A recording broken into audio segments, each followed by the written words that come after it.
Hi everybody and welcome to another video. So in this video we're gonna cover some of the news in the hardware space. So let's get started. So in the first story of the day we're gonna cover about the new RX 6500 XT, which is a new GPU from AMD market to the entry level. So this card is expected to have 4 gigabytes of GDDR6. So Lenovo might have leaked the new RX 6500 XT from AMD, which is a card that is expected to be released in Q1 next year. So let's see more about its specs. This card is expected to have 1024 stream processors with 16 ray accelerators, 4 gigabytes of GDDR6 at 14 gigabytes per second, and a total of 112 gigabytes of bandwidth. The release date is set to be in January 2022, which this means that the GPU will be probably announced at CES 2022, which we'll be looking forward to it. So I'm expecting this card to cost around $250. If not, this is going to be very expensive. Given the current GPU market, this card should not cost more than $350. If so, Intel and Nvidia should have the upper hand if they release a card that's cheaper than AMD's card, because AMD this time didn't release cards with good pricing. One example is the RX 6600, which costs more than the RTX 3060, which is honestly a better card for people in general. But let's see what AMD will do in the next year. So now we're talking about some gaming news. This one I actually liked very much to know about, which is that Final Fantasy finally coming to PC. The bad news about it is that it seems like Square Enix is going to start charging $70 for games on PC, which is a bad idea, to be honest. I don't know how this will go down for gamers, especially PC gamers. They probably just have a exclusive deal with Epic, which means that this game will be a temporary exclusive at the Epic Store, which I think also is a very bad idea.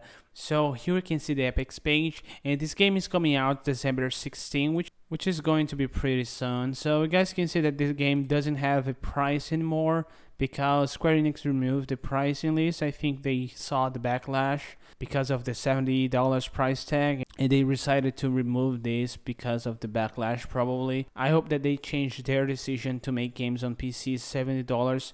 I don't see a reason to be 70, honestly. I'll bring you guys some updates if they do decide to go back to 60, which I think is the right move.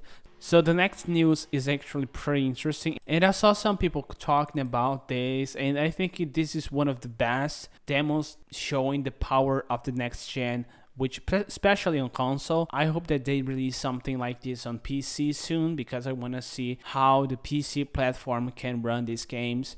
So we saw some benchmarks around this, which is The Matrix Awakens, a demo from Unreal Engine 5, which was so interesting because sometimes you could not tell the difference between what's real and what's not, which I think was the point of this demo, to push the boundaries about what's real and what's not. So the Xbox Series X was running about 2K at 30 FPS. So I don't see this becoming a reality where gamers would be wanting to run games at 30 FPS again. Well, this was last gen thing to do, but I could see in the future, especially with the next GPUs that are coming out at the end of next year, this could be something that could run in real time. So this is why I was expecting to see something like this on PC. If you could see that the RTX 3090 can run this 2K 60, which I think is the target for most people, this game could actually be the new standard. We'll probably get some refreshes to the consoles around 2024.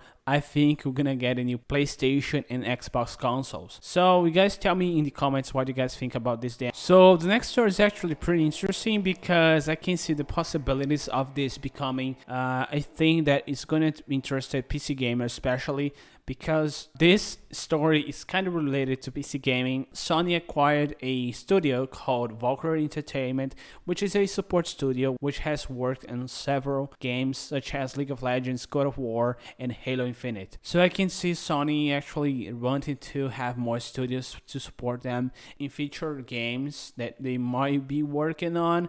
I don't know if this studio has experience porting games to PC, so this year Sony has acquired acquired a studio called Nixis, which is a studio specialized in PC porting games, which was one of the most surprising things alongside the release of God of War and other games to PC in the last years, which is something that I've been very, very happy about it. I hope that they do focus more on porting games to PC in the next years.